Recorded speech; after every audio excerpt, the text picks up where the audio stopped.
All right, so I'm going to go ahead and introduce Chip. Okay, thanks, Vera. Okay, thank you so much. Wow, how exciting to see such a nice gang here today. Thank you guys all for coming. My name is Vera Trainer. I'm the Aquatic Sciences Director here at ONRC, and it's my great pleasure to bring you a talk on something really local.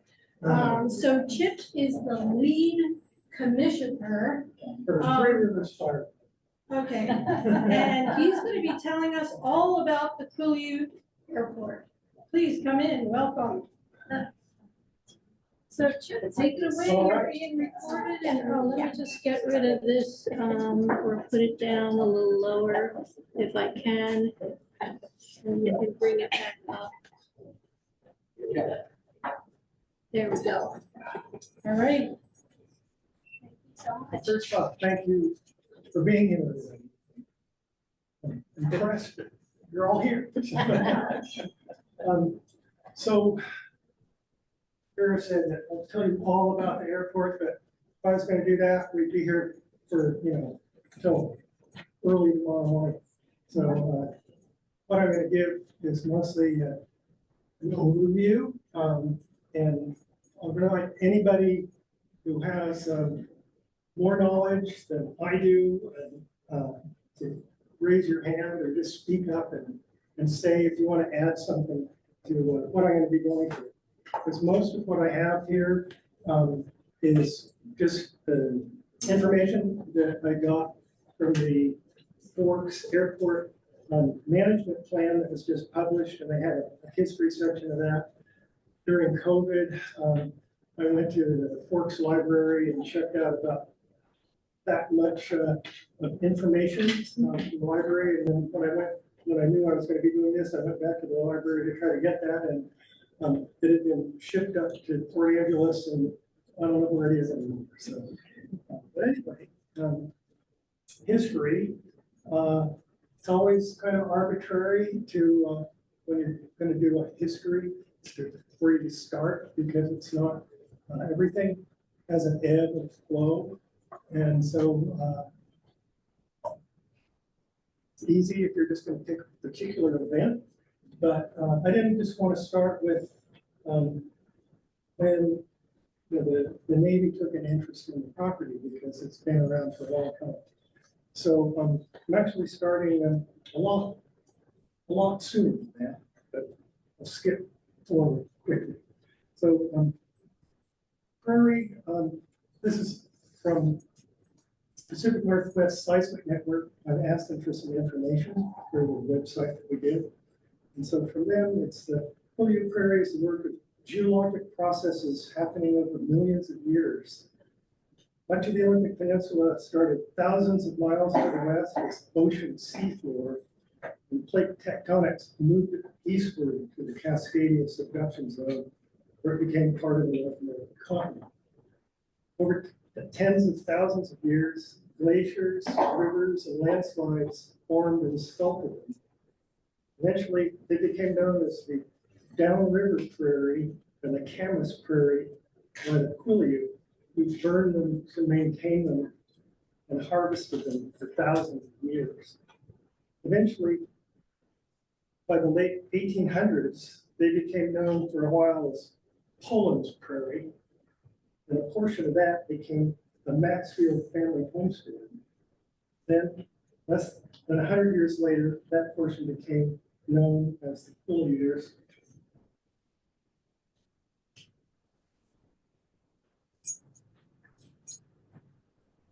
So Japan's invasion of Manchuria in 1931 and subsequent military actions in China raised alarms about the intentions of their dominance in East Asia, kind of sounding familiar to current events in that manner.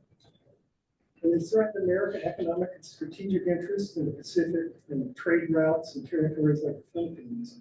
But by the late 1930s, there was enough concern that the Army started looking for places to have airports. So just the US military. I guess it's not specifically the Army yet.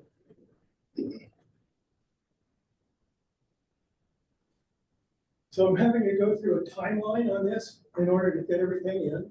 And it's not doing the history of the airport no justice. I know that shortly, a couple of years after City of Works got the airport to Bob Flex work, he gave a presentation that lasted just on the airport for an hour and a half. And if he was here, I'd ask him to help. But I'm gonna have to go through this and tell you a little bit more with each one. So first station on the Olympic Peninsula was built by the Coast Guard at Eddie Spit. And the Seattle Naval Air Command received in 1940 a report recommending the Quillayute Prairie as an auxiliary air station site. It's being potentially hospitable to construction within a reasonable radius of Seattle. So an airfield at Quillayute might have a tactical advantage in putting a squadron aboard a carrier or taking them off. And also it possessed a low population, which would help with security. So they assessed Forks with regard to its recreational opportunities and not particularly flattering terms. They said the town is a normal average town with 1,600 population, but it's felt that the enlisted personnel would not care much for liberty in this place.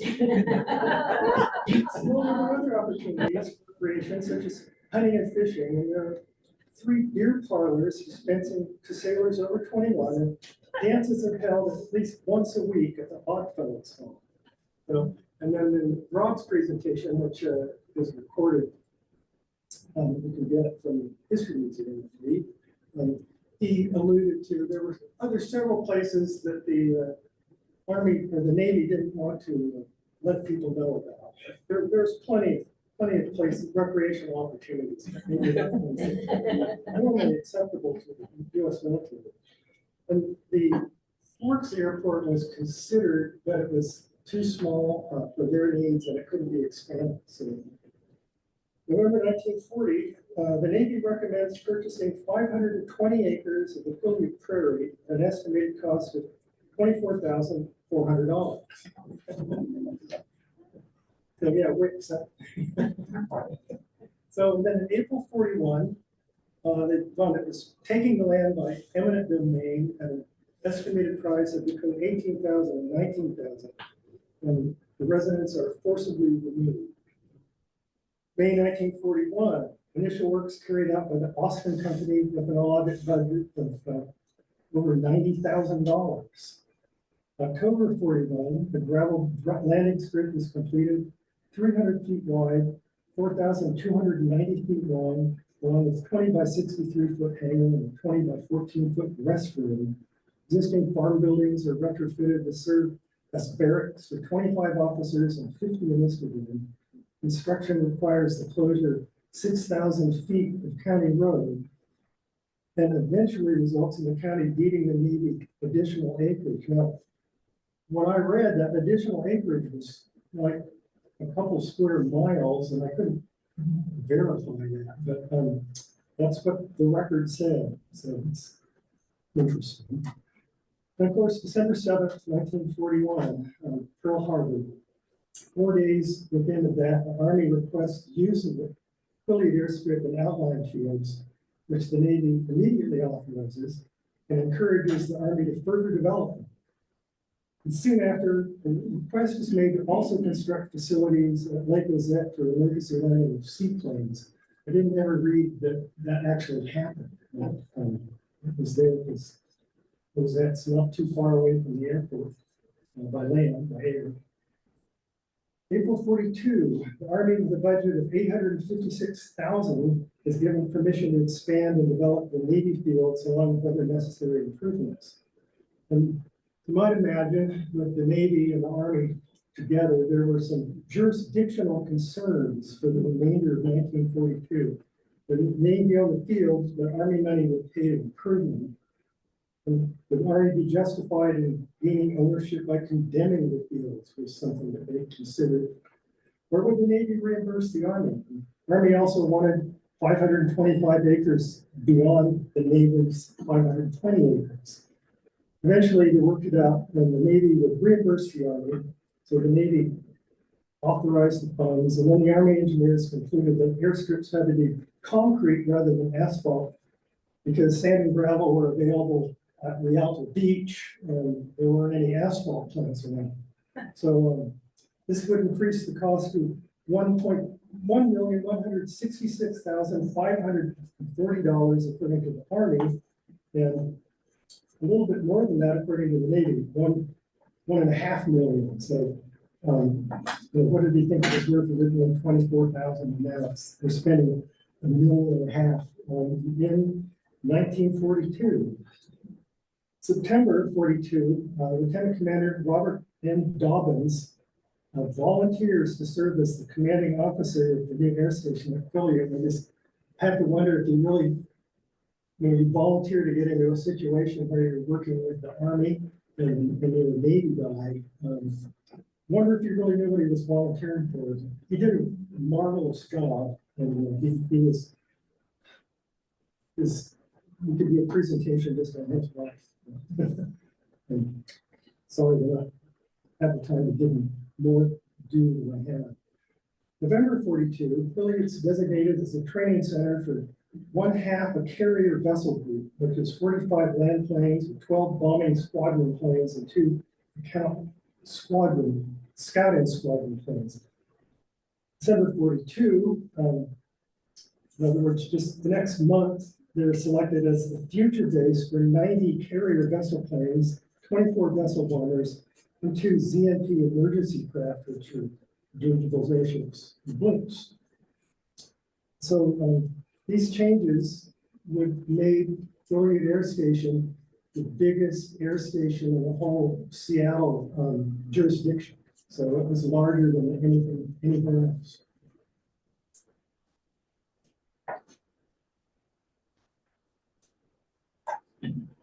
So in early 43, the Army engineers signed a contract with Sullivan, Lynch, and Hainsworth for clearing and construction of housing at a cost of approximately $72,000. 21 buildings were built at the northeast corner of the station, including barracks, a mess hall, dispensary, restrooms, and officers' quarters. February, the Navy holds a joint conference with the Army officials in Seattle to inform them that the Navy's intentions to further develop its outlying airfields in Washington. It was noted that, quote, the Army was not excluded from using these properties, but it was emphasized that the Army was, in fact, not using these facilities. So they were chess game there. April 43, Navy office in DC approves development of an air station in Mount Vernon. So maybe they weren't going to do it at Quillayute after all. We're just going to switch everything to Mount Vernon. But then in May, the Vice Chief of Naval Operations in Washington approves canceling the construction of auxiliary air station at Mount Vernon in favor of construction of Quillayute. But approval to proceed with the development of Quillayute. Remember, they'd asked for $1.5 million, but they said, well, we only had enough, $965,000 from Mount Vernon, so that's all we get for the Quillayute. So May 4th, officer in charge of Quillayute reports that at least $1,288,000 is required to complete developments planned by the Army, which include new laundry facilities, infrastructure such as power, heating, sewer, water, phones, a new hangar, control tower, cold storage, and construction of a second runway to facilitate long-range patrol bombers. By the end of May, that number had increased to somewhere just shy of $2 million. August 43, personnel awaiting assignment at Quillayute began arriving in Seattle, and so they hadn't built all that. They didn't have any place for them yet, but they were arriving. So dilapidated lodgings and other non-residential structures at Quillayute are repaired and converted to house military personnel and civilians. Trailer camps and housing units are built at Fort specifically for war workers by the Federal Housing Authority. And some trailer houses owned by the FHA started being converted to use by Navy personnel. October, Army unofficially ends its efforts to do anything in the airport. January, the Army Air Force withdraws its guard detachments. February 44, the Board Manpower Survey Board visits to assess the station's readiness and finds it in good condition with satisfactory utilization of staffing, radio equipment, telephone systems, weather stations, and teletype circuits are complete. So he said, and then you'll see on some of these pictures that that's maybe a too rosy picture. February 29th, 1944 was commissioning day for commander of the U.S. Naval Reserves and commander of Squadron 33 came in on a K-33 airship from Tillamook, and official records note that conservative estimates place the attending crowd at about 700 people, many civilians from the nearby town of Forks. And then another source, when I was reading during the COVID time, that's everyone in the entire towns in the surrounding area attended. And Lieutenant Colonel Dobbins was trying to keep all of this secret, and they didn't let nobody could come in unless they had to pass. And then they had this commissioning day, and the whole area came in and overwhelmed them. They had refreshments, and they ran out of refreshments, and it was a party. Then in April, they finished the electrification and equipment installations, mostly. And then in June, the water supply failed because the turbine pump broke, and the Naval Air Station Whidbey sent people over there and got that working. But then later in the month, it broke again because the pump burned out, which they blamed on these ancient generator systems. They didn't have, BPA was around then, of course, and the electrification of Forks is limited just what they could do with Forks. They didn't have enough capacity to do anything at the airport. So the airport had its own ancient generator system that broke repeatedly. And the engineers, is quoted when they did get a new one, and when they put it in, the engineer said, as he shut the old one off, said, "Now you can go to hell." July 44, Public Works Department oversees building of essential structures, which include the garage for the Transportation Department, a public workshop, new gasoline storage buildings, a free gunnery training building, a Class C overhaul building, a radar beacon shelter, a rocket range, housing for the commanding officer, the senior medical officer, married officers, as well as recreation buildings, tennis courts, and dormitories for civilian employees. So, and then in August, they increased personnel to 67 officers and 453 men. The permanent fire station was completed, and 44 of September, then the Army and Navy stipulates that neither branch would reimburse the cost for facilities used by only the other branch. And fields owned by the other. As far as I know, the Navy never gave the Army anything. So that's there you go for bureaucracy in the 40s when there were war situations.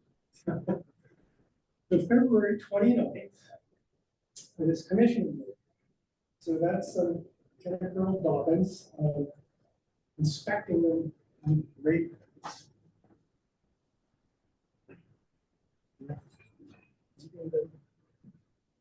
Back to the stands. And here he is holding the commissioning flag. And then this is the picture that Christie put the paper a couple times. And you can see it a little bit better than this, but you can see where people are standing, and they had to build platforms for people to stand on, because if you weren't standing on concrete or a platform, you were ankle deep in mud. And so the whole airfield was just full of mud. There's another sign view, and then you can see how deep that mud is. Women standing in dress shoes. So,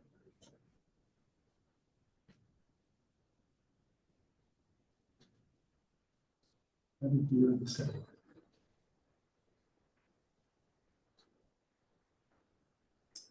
So this, I had this picture, actually Christy gave it to me, but I wasn't sure of what it was.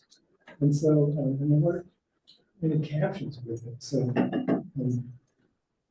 So Tom, when you gave yours, you talked about AI and how AI changes things. So I have AI reference in my presentation too.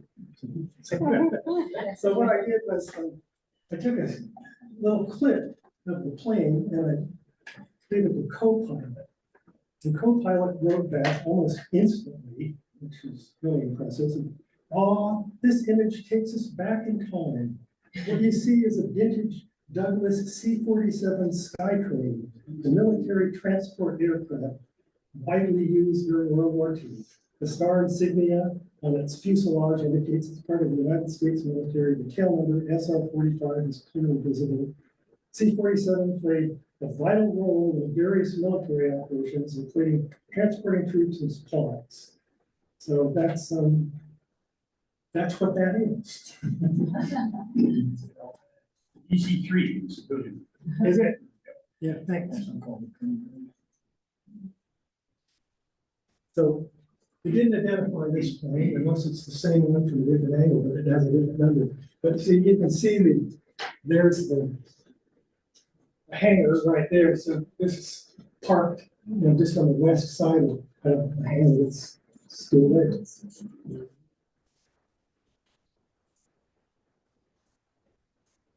See.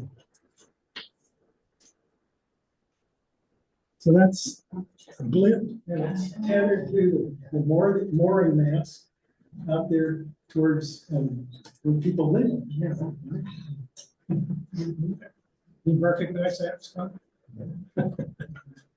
Not too far from your house, is it? Oh, yeah. So there's another shot, and it's kind of hard to see, but you can see they dropped a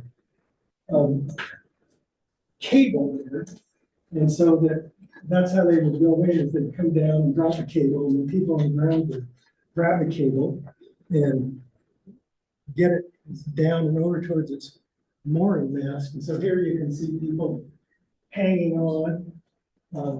There was an accident once where they dropped the cable down, and the wind came up, and they couldn't haul it down, and one person just didn't let go.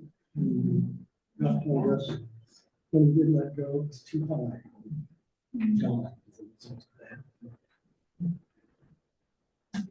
So now this one, you can see this is from National Archives, and the picture was taken sometime second week in October 1943. So it's servicing that, fixing it up, and then this is a shot of what would be con. Kind of fun to do. People are shooting that way.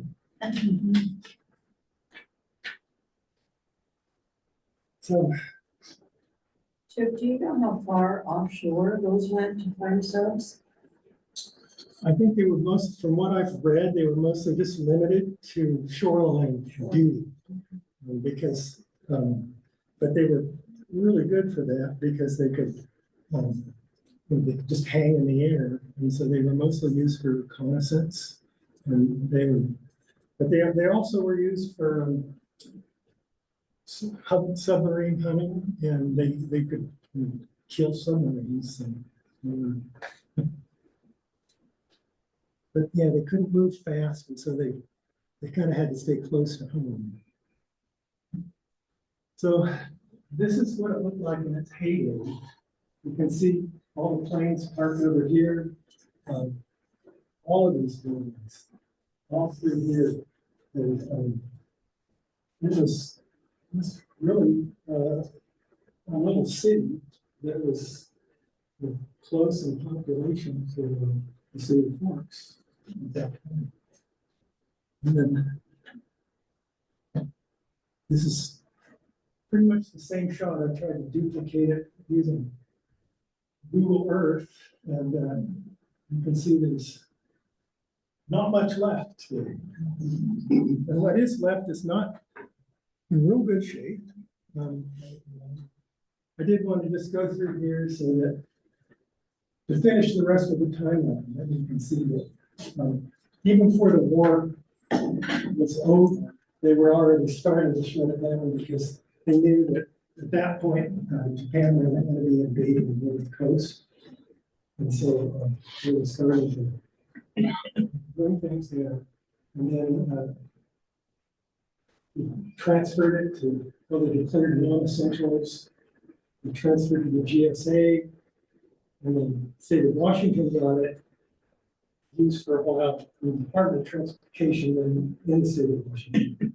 And then it was a flying club, clubhouse. They closed the north-south runway. And then in 1997, City of Works got it. And that they sued Rod Fleck, I'm sure, was instrumental in that. And they sued them for mismanagement, mishandling of proceeds, and malfeasance.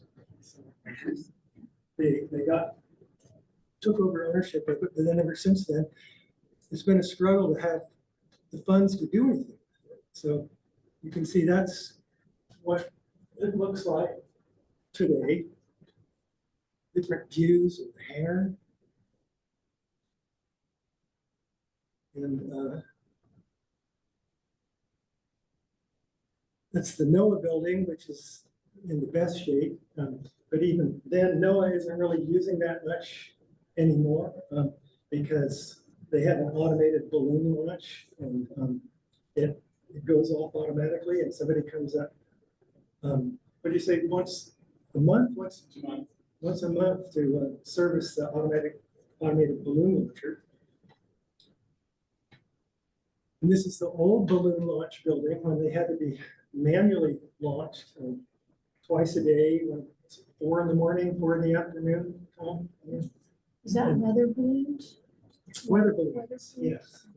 And so that's due to be torn down. I wanted to use it for the fire department. We could park a tanker in there and have water up at the airport. But Rod talked to them about that, and they said, "Oh no, we have to tear that down. We're going to tear it down right away." And it's been a couple of years since they said that.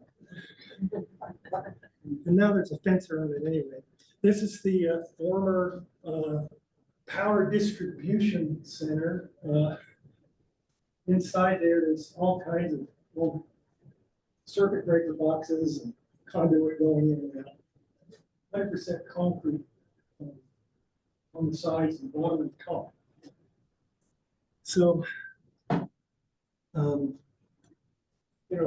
what does it matter? Just so goes the glory of this earth, right? But the reason it matters, what got me involved, and the reason I'm standing up here now, is this. When I joined the fire department about 20 years ago, I didn't know anything about Cascadia, and it wasn't really much known about. But there was a publication about within the New York Times. Excuse me. Well, the New York. Thank you. The New York, and that really got my attention. And at the same time, Jim Buck, who is been around, you know who Jim Buck is, but if you haven't, he's been my mentor in getting airport regulations for its potential.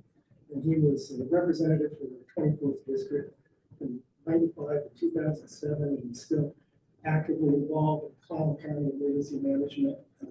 And he's not just in Clallam County, goes still down in the to advocate for this peninsula for natural disasters. So I incorporated a lot of the presentation that he did back in 2016 and updated it with some of the tsunamis with more recent DNR slides in it. So I don't want to dwell too much on this, but this is one of the reasons that this is the main reason I got interested in the airport.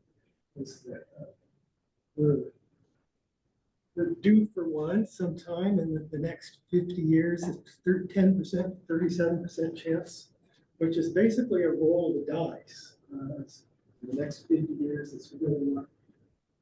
This is going to happen. This PGA stands for peak ground acceleration. And it's expressed as a percentage of gravity. So here it's a quarter to half of what gravity is. So it'll throw us off our feet if we're so unfortunate to be here when it happens.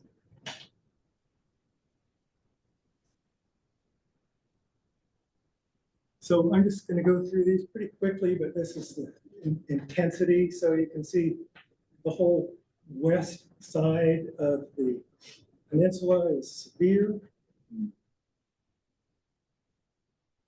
Now this is tsunami flood zones. I'm going to go around the peninsula with these. So this is what DNR has come up with, is how deep the tsunami will be. In the approach, they estimate the tsunami will hit the coast 15 minutes after the earthquake hits. And so it'll take a little bit longer to move upstream, but Tom and I live, right about here.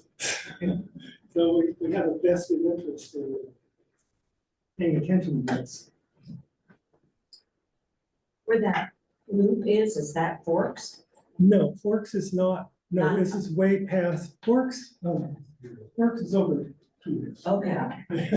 I'm trying to guess where we're looking at. Yeah. So, yeah, this is, see, the airport is right there. I got Three Rivers, Jim. Three Rivers, is right there. Okay. Yeah. Thank Three you. Rivers is out of the floods, and so we're, you can kind of see this bug shield solar, and so the solar bridge is right there, more road basically.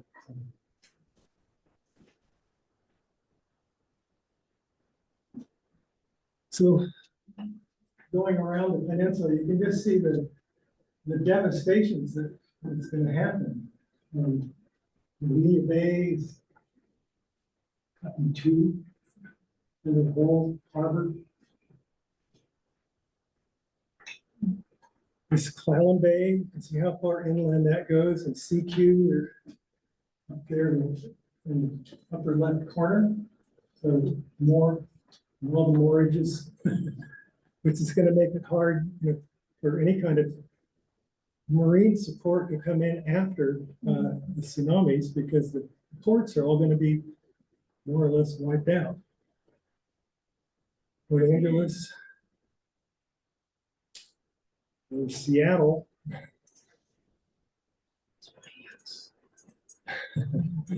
Tacoma. And probably the worst of all is Grace Harbor. You can see ocean shores, Westport. I don't know how those people are, I mean, they're building towers for people to climb up in, but there's a lot of people. So this is the debris. You see it's 2.2 to 200 thousands of tons of debris on the peninsula after. And every bridge out this way is potentially going to be damaged and not passable. And then communications are going to be down. And so what I recommend is that you could maybe consider getting a ham radio. We've got a November 1 Delta Yankee Bronco right here. So, talk to him. And watch the chip. Yeah, that's right. Because that's how it's gonna be, it's really gonna be the best way to communicate. And, you know, we have Starlink at the fire hall, and I have our place, but emergency management hasn't really worked Starlink and into the whole emergency response system. So even though we can communicate on the internet,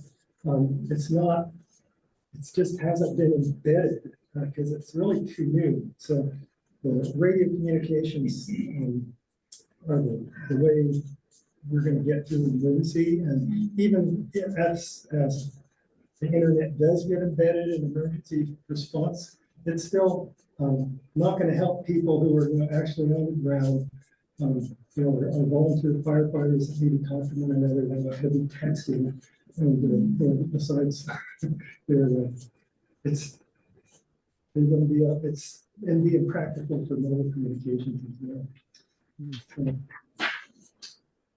Let's see where I'm at on this list here. Yeah, that's pretty much it. That power and water being out 100%. Everybody's in our district, Three Rivers area, and the push. Well, push is not so much, but we're on a well, and so if you don't have a generator and the power's out, then you're limited in how much water you can manage to store.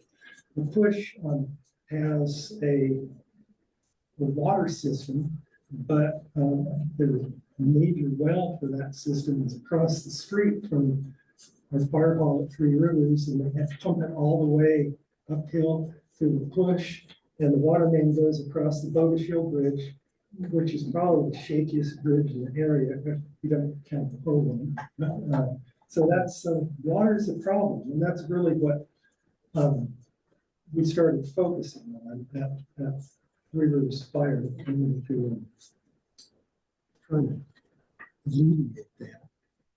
This is something Linda and I worked on. We tried to figure out how many people might be isolated just in the Three Rivers Fire District, because we've got Round Beach, and then in the push, which is 1, 2, 3. So you know, the worst case scenario is it's Quillayute days when this hits, and so we figured out how many parking spaces there were, because we know they get filled up in the summer, and then we factored in how many people. I think it was maybe 2.5 people per vehicle, and then we know how many people are residents, because the county auditor could give us that information. What we came up with is that there's basically 4 times as many visitors as there are residents, and so they're all cut off, and the people will be hurt, killed by the tsunamis. How do we deal with that as a community? So the first step was just to get FEMA and the U.S. National, or the Washington National Guard, to recognize what the Quillayute Airport was. They, thanks to all our help, Federal County Emergency Management, they got the heads of logistics for FEMA Region 10 and Washington National Guard actually come out to the airport and do a walk around. So they were there, and Ron Fleck was there, I was there, and what they said was that the National Guard team said that we looked around and said, you know, our records said that it was the Quillayute Airport, so we figured it was in the push, and it was going to get wiped out by the tsunami. But we turned and looked around, and we could see all the hillsides and the mountains. He said, well, that was obviously wrong. So we, you know, to me, that was a great day, because finally it had been, the airfield had been recognized for what it could do. And so this is scenarios that they're not, as far as I know, any official response, but practically it would make sense. That I do know that one of the older versions before Quillayute Airport was recognized was to take everything out of McCord and fly it into Fairchild, and then from Fairchild, it was just supposed to be distributed. And so, like they had, you go from Fairchild down from north without noticing that there are no roads. But, so really, air supply is the only way that we'd be able to get supplies in and evacuees out. So that was, then, so it makes more sense for the whole West Coast and come straight in. And then from there, they could be taken out with helicopters to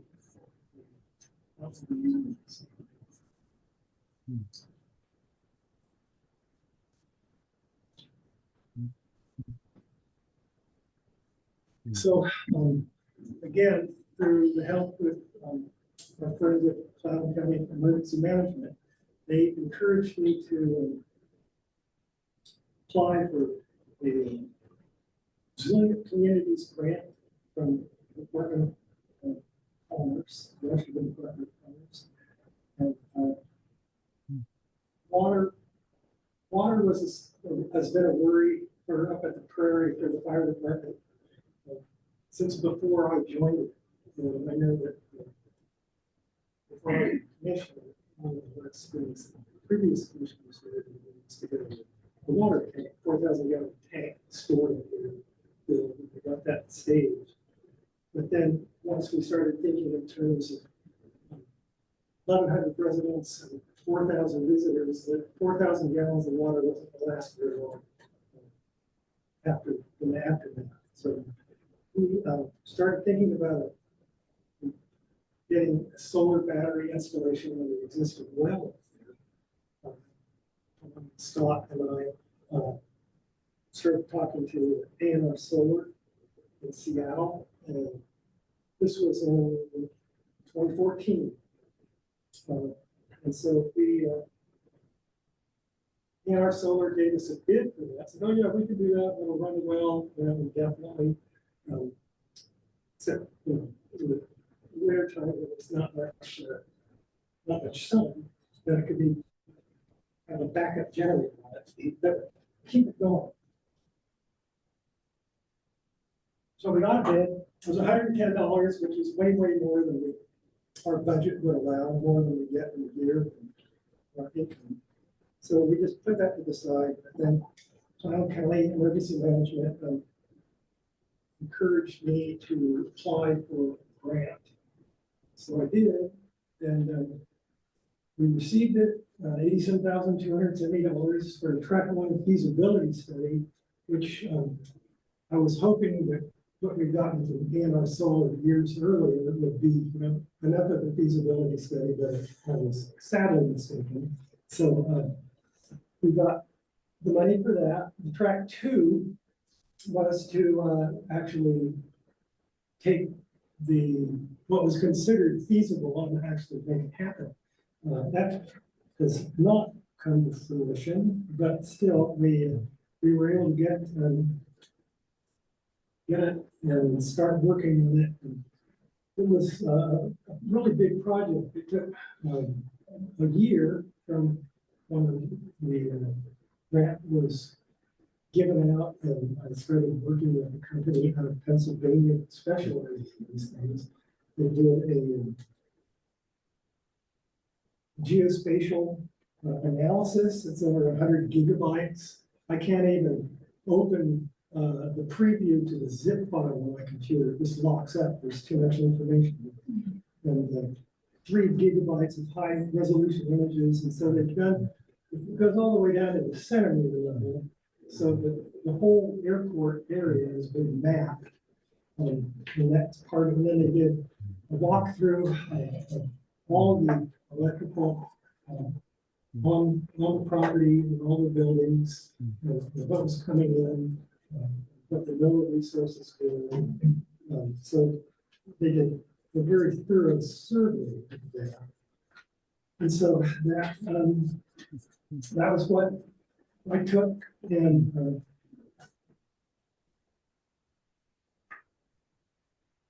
this is just And one of the good things that came out of this was that, you know, they had reinforced that it's good for emergency response.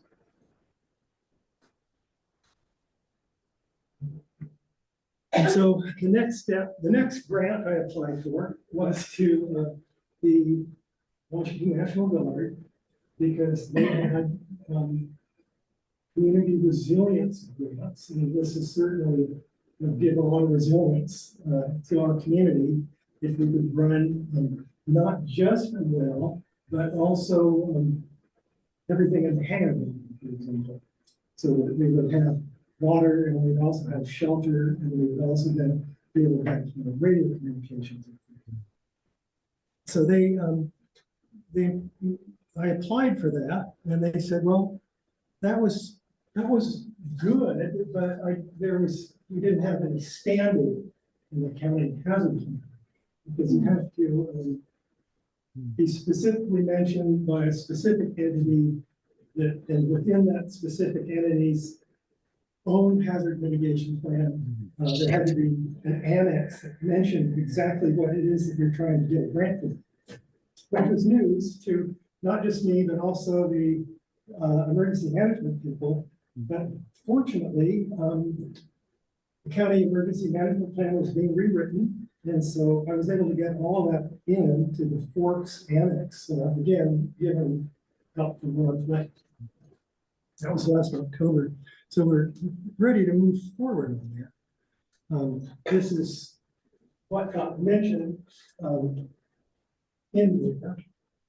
And it's not just for the microgrid, it's also for rewiring the hangar, modernizing that, getting a new water main in at the airport, and putting in a commercial septic system, which would make the hangar building useful all the time, not just during an emergency. And at the same time, the City of Forks on their airport master plan does similar things to improve the airport for normal everyday use. Runway lighting, instrument approach, suitable hangar space, utility improvements, the same things that I just mentioned. And by the way, that runway lighting would be not on all the time. It would only come in when the plane triggered. So then it would automatically go off. And you're talking about putting in solar lamp lighting along the edge of the runway. They have to. The runway is actually too wide for the FAA's. We're going to have to put runway lighting inside the runway width. But because there's so much concrete up there, the FAA's granted that they don't actually have to pull it out, so the runway's more to the width of their liking. So the master plan also calls for restoration of the hangar, an indoor restroom with pilot ramps, aviation-related tenants and mixed-use buildings. And so they're hoping to, within just an airport master plan's like 300 pages long, and it goes into quite a bit of technology as well. But the goal is to try to make it attractive. Very few private pilots come into the airport anymore because there's nothing to do when you get there other than visit the Santa King. So if they can get and they don't like to come out here if they're afraid the weather's going to close down. So that's where the indoor restroom and pilot lounge and getting things restored could be, make it more useful for something other than just emergency. So in the City of Forks 2025 capital improvement plan, they have $1.3 million to improve the airport. And that's nothing to do with what I wrote the grant for, because that's all separate stuff. But this is mostly just to improve the hangar and then run the FAA recommended the improvements in the FAA report that are recommended. So that's a chunk of money. But you notice that this fund source, 4, 6, and 8. So 4 is FEDSC. Let's see, I don't remember what that is, but I wrote it down. But as you imagine, it has something to do with federal grants, which in the last few weeks have become worrisome. And then other grants and loans. And so this is this vision of getting the airport to be more useful and an income source, just more. Maybe have. Actually, those are the next slides.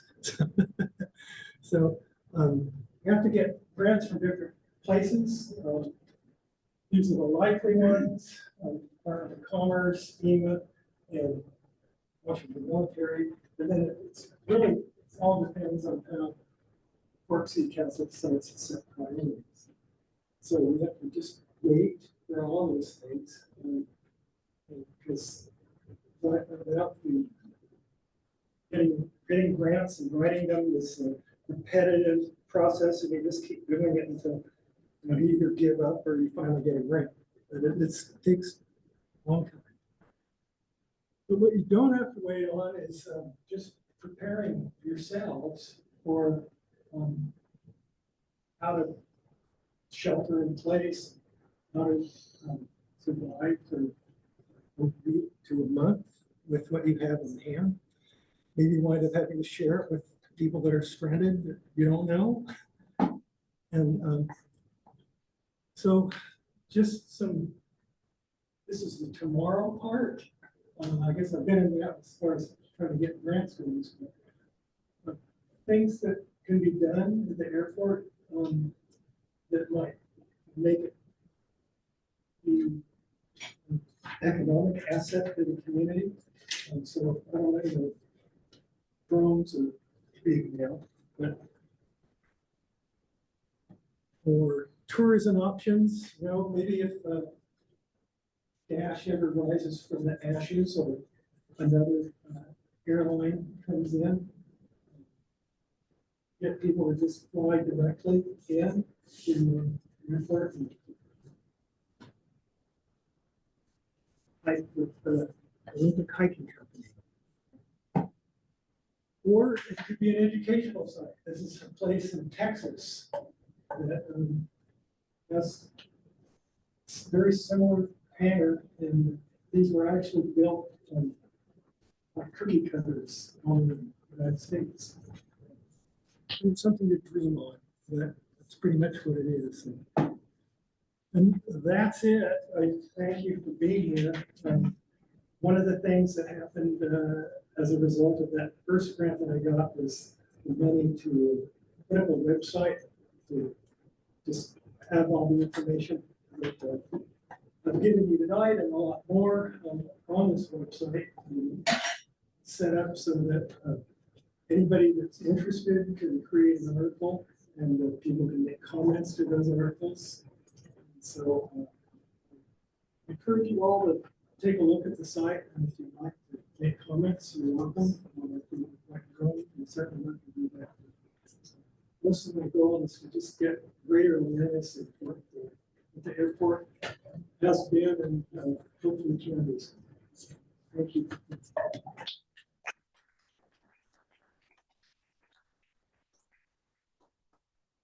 Any questions? So Jeff, I'm interested in the connection between what the Quillayute Airport can do for Forks in the event of a big one. Because we know that bridges will be down, Right. and there will be no way possibly to get people to the airport for care. So what has been going on with that? Well, nothing more than talk at this point, because I have little emergency management meetings every month. There's usually big ones, exercises that are done. But I'm trying to get everybody in the county nailed down this plans. It's more than what the emergency management has the personnel to do. But I have talked to people locally, and getting people across the rivers is the big problem. And, the best anybody's been able to come up with at this point is that, well, there's a lot of loggers and a lot of knowledge of how to build roads, and that it's envisioned that they could drop trees, and that somehow the local knowledge would help, but that's a big problem that I don't really have a solution for. So, yes. I mean, in that vein, like we do have the Forks Airport, is there talks to That's right. use that to kind of ferry? That's a good point. Air shuttle people. Right. And that's another thing. DART, Disaster Air Response Team, is part of emergency management.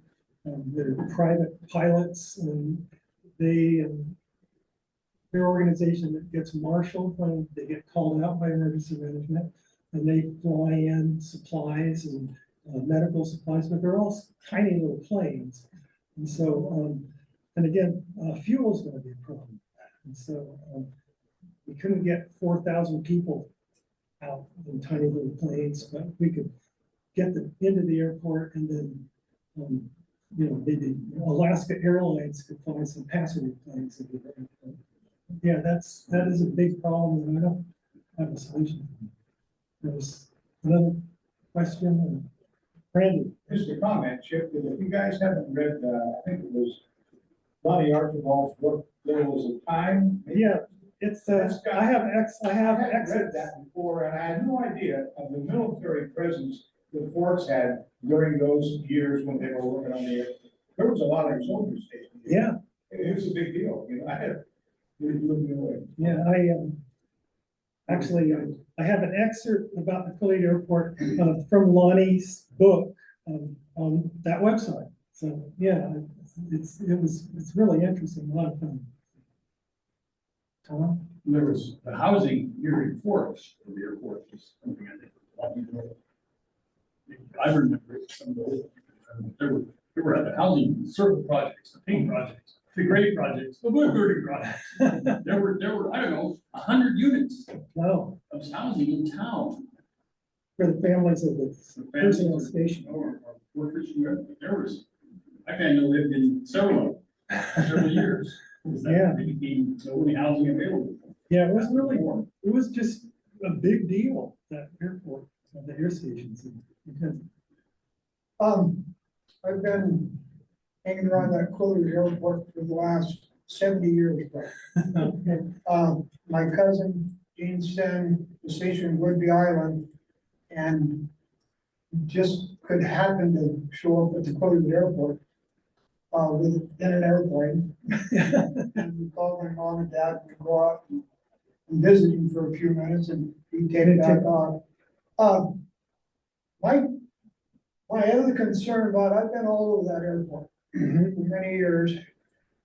There's a lot of buried tanks there, Yeah, and there's a lot of pipes about that big around sticking out of the ground. well, yeah, Scattered. have been buried now. Yeah, scattered about, Yeah, and they're used to be, I don't know if they're still rusted off or whatever, but used to stick out of the ground 2 or 3 feet.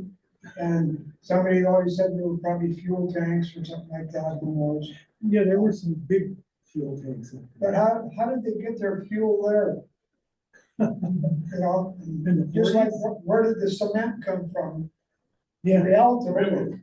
well, it By the came, railroad up to. Yeah, there was There. supposed to have been a railroad from the push. Well, the railroad came, Port Angeles Western came to basically where our sawmill is. Today, there. Yeah, so I mean, And then you they could go to truck, the airport. they truck it to the Yeah, airport. but, I do there's a lot of know. history to that airport, but Yeah, and I know, I remember the I couldn't Derelict really and- do it justice. But, part of that stack of papers that I read during COVID, most of that had to do with all of the groundwater testing that they had done. And I know the original well is on Lyle Wilson's property across the street. And he said that, and he uses that water now. And he said that the Navy has come out and, they have filters on them, they come out and service it every so often. So, yeah, it's a concern. I know that Rod has said that he thinks a lot of that contamination is carbon tetrachloride that they just, oh, here's an empty hole, but they just dump that. Courtney, are there questions online? There's just one comment which suggests submitting a grant for pontoon boats or river boats to aid with rescues or people transports. Yeah. Well, Any thoughts on that? pontoon boats, there are a lot of fishing guides with pontoon boats and river boats. So I think that, it's kind of a Dunkirk scenario where people would have to just be ferried across. But again, yeah, that's not, we'd have to really, we're gonna have to rely on ourselves. There's only so much that we can do, but that's a good idea, certainly. Any other questions? I don't know if they're still around in surplus yards, but, Bailey bridges were used a lot. In fact, I think they used one down there on the West Twin up in the Hoh Rainforest when that road fill washed out back in 2006.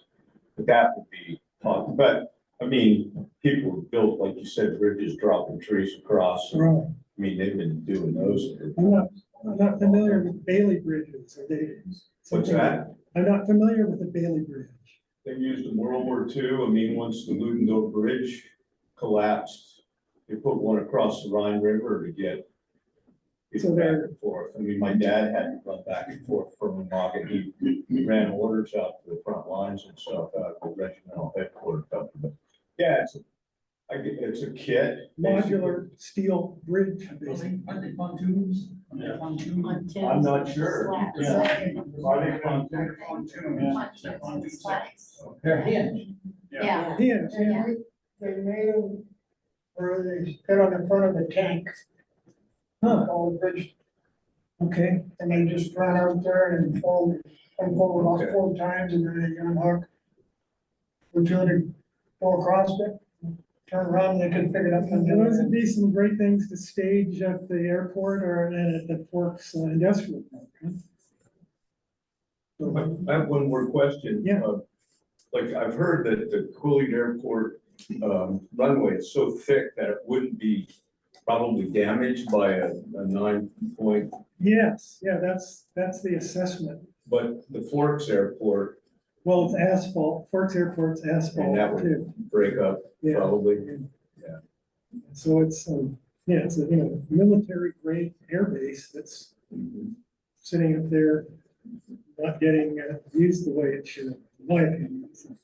So like leapfrogging stuff for Quillayute Airport and Forks Airport. Right. I mean, you could probably do it with helicopters, but as far as having to land a plane. That's what they said. Helicopter. Yeah.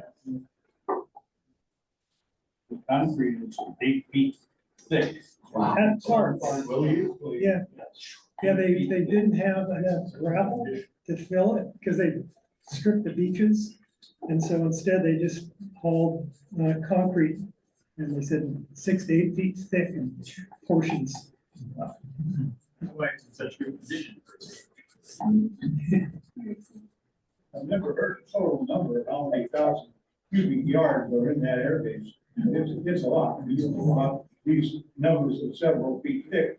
Yeah. And think of the width and length of that. 2 mile long runways, plus all the aprons. Taxi ranges. Taxi. And they runway adds all the taxes. I found it interesting when I first moved here in 72 that there were some sections of walls on my property at Bear Creek, and and I started checking into it, and they were prefab sections for buildings that were used at the Quillayute Airport, and they were manufactured in, it was either Missouri or Mississippi, one of the two, and they hauled them by rail all the way out here to construct the buildings. All the wood we had here, but apparently we didn't have the right kind or something. Yeah, they hauled it all the way from back there. Well, let's give Chip another thanks for a really interesting. An announcement, thanks to those of you who are here tonight and haven't been here in the past. We have another exciting talk on Tuesday, March 18th at 7 o'clock on marine energy by Joe Haxel from PNNL in Swindon. So that should be really interesting. Please help yourself to cookies on your way out, and help yourselves also to one of these lovely books for your friends and neighbors. And thanks again for coming, everybody. This is